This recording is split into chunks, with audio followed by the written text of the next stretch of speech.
Imagine waking up one day with the unsettling realization that the life you're living doesn't quite feel like you. You've checked all the boxes. You've achieved what others call success. And yet, there's a persistent ache, a whisper that something is missing. But why does this happen? Why do so many of us drift through life, chasing external validations, only to find ourselves feeling utterly lost in our own skin? This isn't just a fleeting thought. It's a deep, quiet struggle, shared by many. It's the feeling that you're living a borrowed life, or wearing a mask that's become too heavy. But what if this feeling isn't a flaw at all? What if it's a powerful signal, an urgent call to discover who you truly are? Today, we're diving into the wisdom of Carl Jung, a pioneering thinker who truly understood this struggle.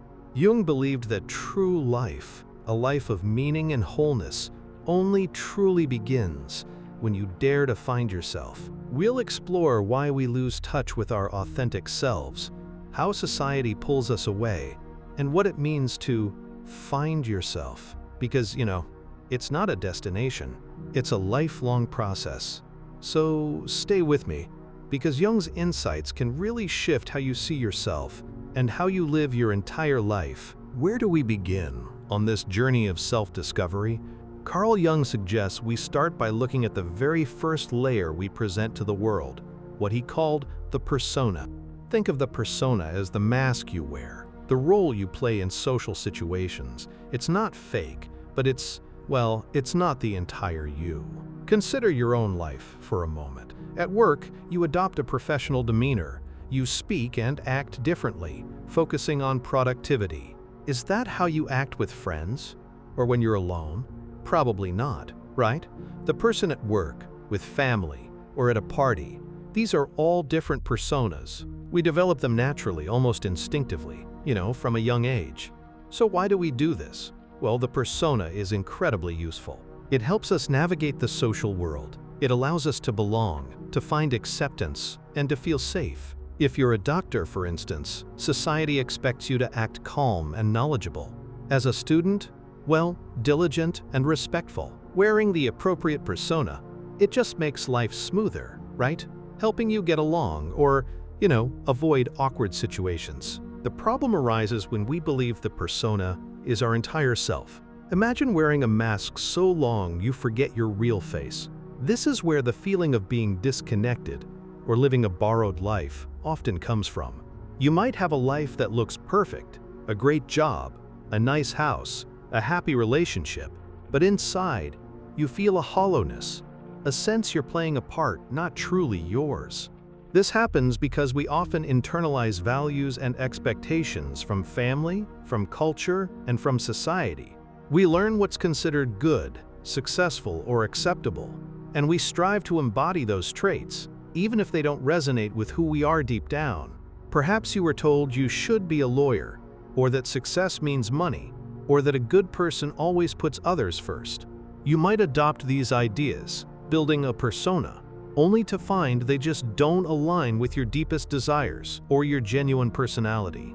Think about social media pressure. We curate online personas, sharing only highlights, the perfect moments. We present a version of ourselves for likes, for validation, and for approval. This constant performance creates a gap between the online persona and the real person. It can leave us exhausted and alienated, chasing an external image instead of inner truth. So the first step in finding yourself, Jung says, is to recognize your persona. Understand that the roles you play aren't the sum total of who you are. Become aware of the masks you wear. Ask yourself, who am I when the mask comes off? What parts am I hiding to fit in? This isn't about discarding your persona. No, it's about making it a conscious tool, rather than letting it use you. But what happens to parts that don't fit our persona? The qualities we deem unacceptable, the desires we suppress. Jung says these don't disappear. They retreat into what he called the shadow. The shadow is one of Jung's most fascinating and misunderstood concepts.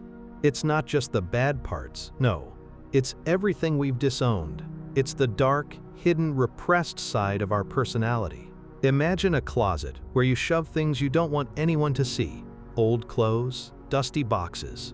The shadow is like that for your psyche. It contains aspects you deem undesirable, shameful, or, not fitting your persona.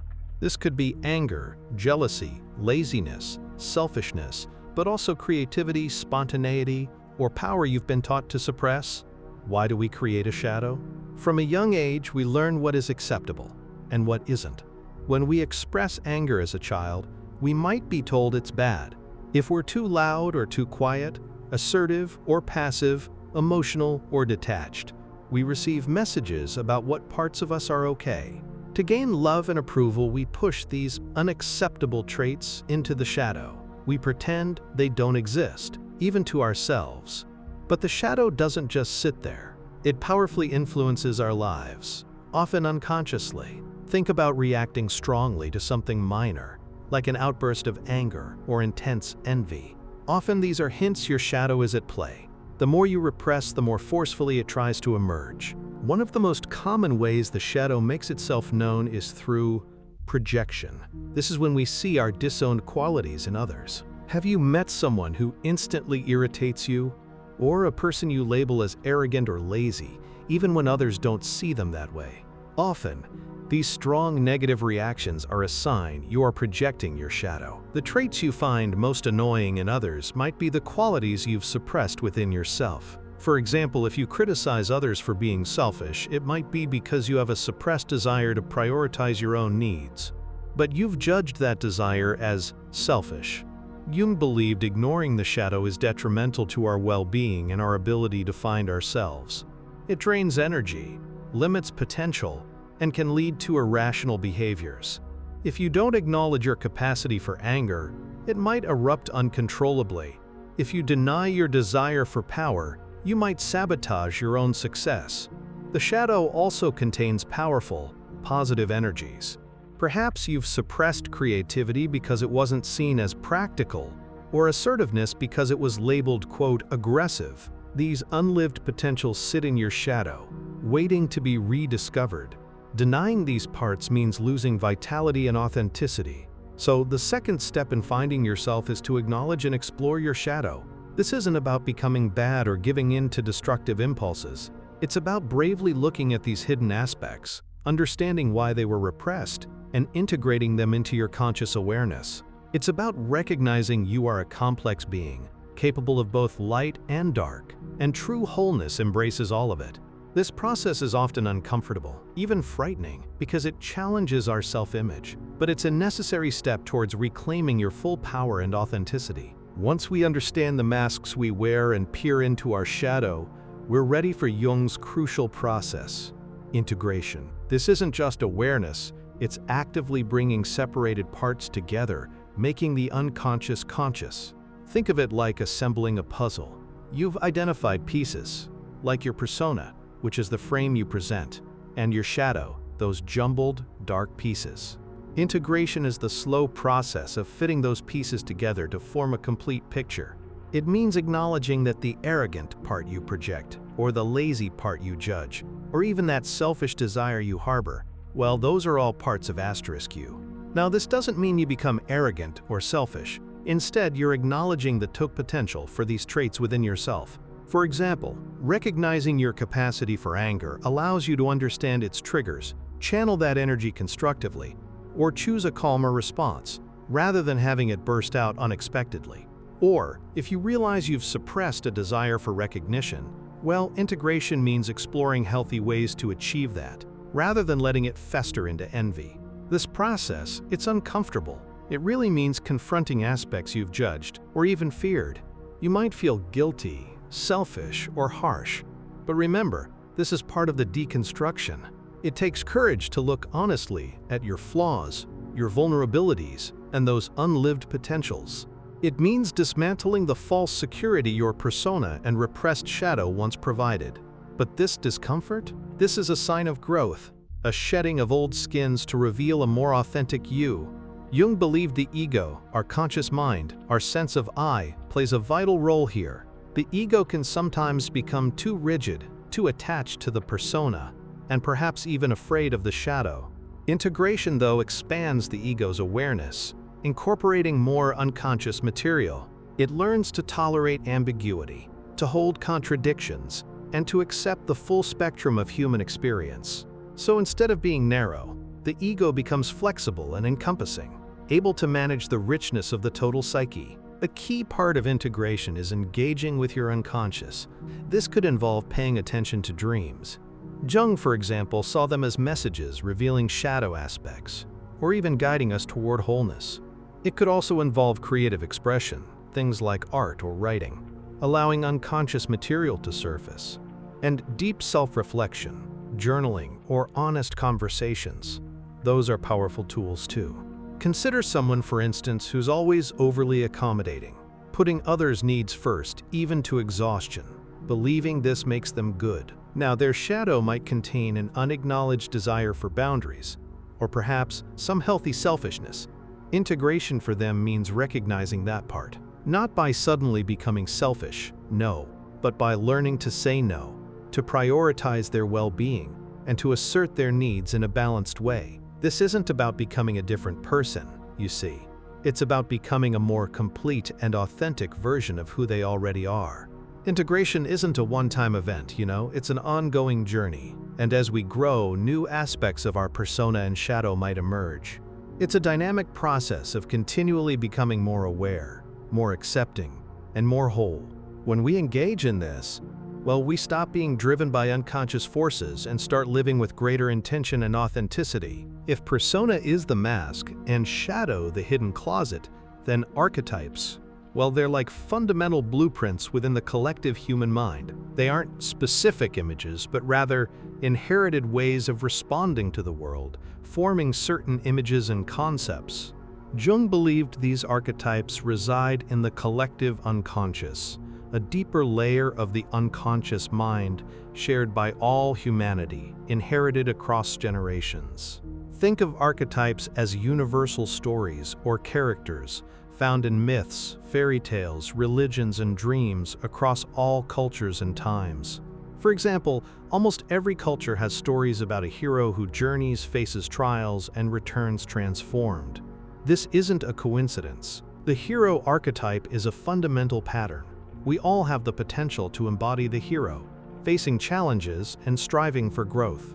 Other common archetypes include the sage, representing wisdom, the magician for transformation, the innocent, embodying purity, the orphan, reflecting vulnerability, the warrior for courage, the lover, signifying connection, and the rebel, symbolizing freedom. So why are these important? Well, it's because our experiences, our persona, and our shadow, they're deeply influenced by these universal patterns. We often unconsciously live out archetypal roles. You might be a natural caregiver, an embodiment of the caregiver archetype. Or you might feel a pull to explore, reflecting the explorer archetype. Understanding archetypes, well, it helps us make sense of our behaviors, our motivations, and our choices. It's not that you are the hero, exactly, but these patterns influence your personality and your life story. Recognizing active archetypes provides insights into your strengths, your challenges, and your purpose.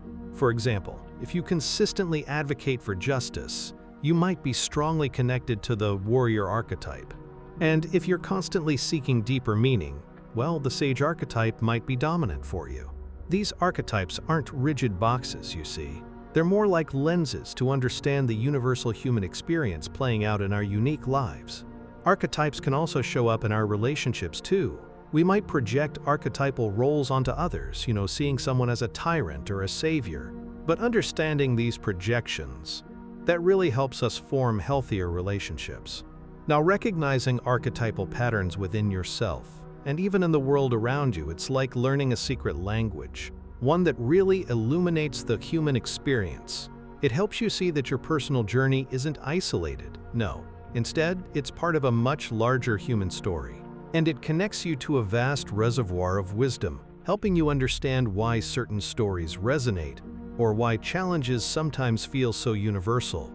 As we move through life, different archetypes might become more prominent, depending on our stage or the challenges we're facing. For instance, in youth, the hero or explorer might be really strong. Then, later on, the sage or caregiver might emerge. Awareness of these influences, it just offers a deeper appreciation for our psyche and for the entire human journey. And this understanding, well, this ultimately leads to Jung's ultimate concept, individuation. We've talked about the persona, the mask, the shadow, those repressed parts, integration, bringing them together, and archetypes, universal patterns. Now, Jung brings all these pieces together into his most profound concept, individuation. Individuation is the lifelong process of becoming a fully integrated, unique, and whole individual. It's the journey of discovering your unique self, not the ego or persona, but your total being, both conscious and unconscious. Jung believed this is the ultimate aim of human existence, the path, really, to true meaning and fulfillment. It's becoming who you are truly meant to be. Crucially, individuation is not about being selfish or isolated. No, it involves a deep connection to humanity, as you acknowledge your shared heritage through the collective unconscious and archetypes.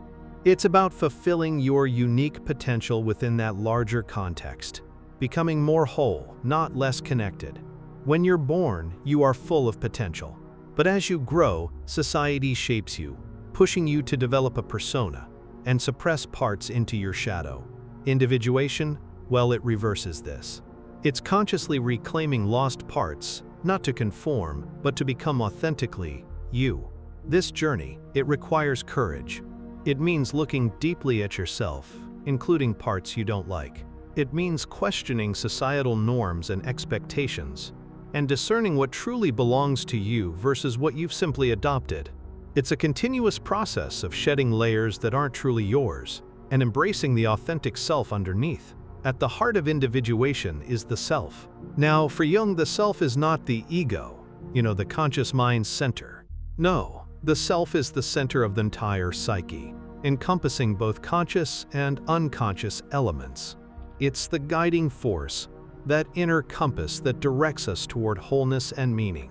To find yourself, Jung would say, is to connect with this deeper guiding aspect of yourself. The self expresses itself through symbols, dreams, and intuitions. It's that whisper you might have felt earlier, that ache suggesting something is missing. That feeling is the self calling you to individuate, to align your conscious life with your deeper purpose. Consider someone unhappy in a competitive, successful career. They might have a strong persona as a professional, but feel drained and unfulfilled. Through individuation, they might confront their fear of failure, what Jung called the shadow. They could recognize a deeper calling to creativity, an archetypal influence, and then pursue a path aligning with their inner truth, even if it means leaving external success. This isn't just a career change, it's a step toward becoming more fully themselves. Another example, imagine someone who struggles with speaking their mind, always trying to keep peace.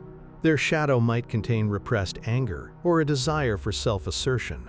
Individuation for them involves learning to express their needs and opinions, even if it causes discomfort or challenges their nice persona. This isn't about becoming aggressive, but about integrating their assertive nature into a balanced expression. The fruits of individuation are profound. It leads to greater meaning, authenticity, and inner peace. When individuating, you live in alignment with your deepest values and true nature.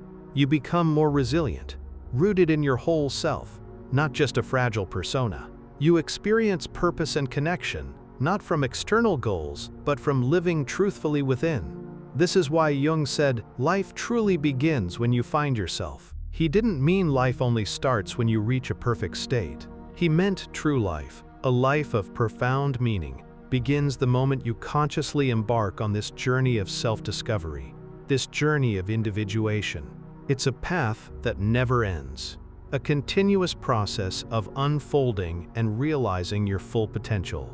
It is the most important journey you'll ever undertake, transforming how you see yourself and live your entire life. It's about moving from living a borrowed life to living your life with purpose and truth. That feeling of being lost, that ache for something more, it wasn't a sign of brokenness.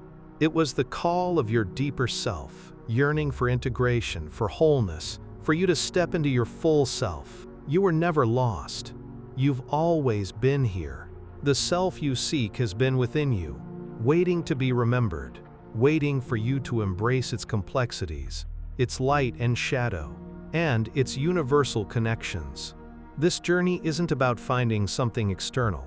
It's about uncovering the incredible, unique individual that has always been deep inside you, waiting to be fully seen and lived. It's about aligning your actions with your deepest, most authentic truth, and living a life that truly resonates with your core being. So the choice is yours. Will you continue drifting, playing roles that don't fit, letting unconscious forces dictate your path? Or will you bravely step forward, take the first conscious breath on this profound journey, and begin finding your authentic self? This journey of individuation, connecting with persona, exploring shadow, integrating your inner world, recognizing archetypal patterns, is not a luxury. It's essential for a life of meaning, purpose, and fulfillment. It's the path to becoming truly alive. But where do you begin your journey? I want to hear from you. Have you felt that disconnect? That whisper that something was missing? What mask do you wear most often? Or what part of your shadow is most hidden? Share your thoughts and struggles in the comments. Let's start a conversation, a community of seekers. Your experiences are valuable, and by sharing, we all grow together. If Jung's wisdom resonated with you, if you found value in these concepts, then join our growing community. Hit that subscribe button and ring the notification bell so you don't miss our next dive into history's greatest thinkers. We'll continue to unravel complex ideas into simple, actionable insights that can transform your life. This channel is here to guide you, providing tools, perspectives, and inspiration as you navigate your inner world and the human experience. We're just getting started on this path of discovering profound truths and applying them to modern life. Remember, life doesn't truly begin until you find yourself. Now you know the way. Embrace the journey. Embrace yourself.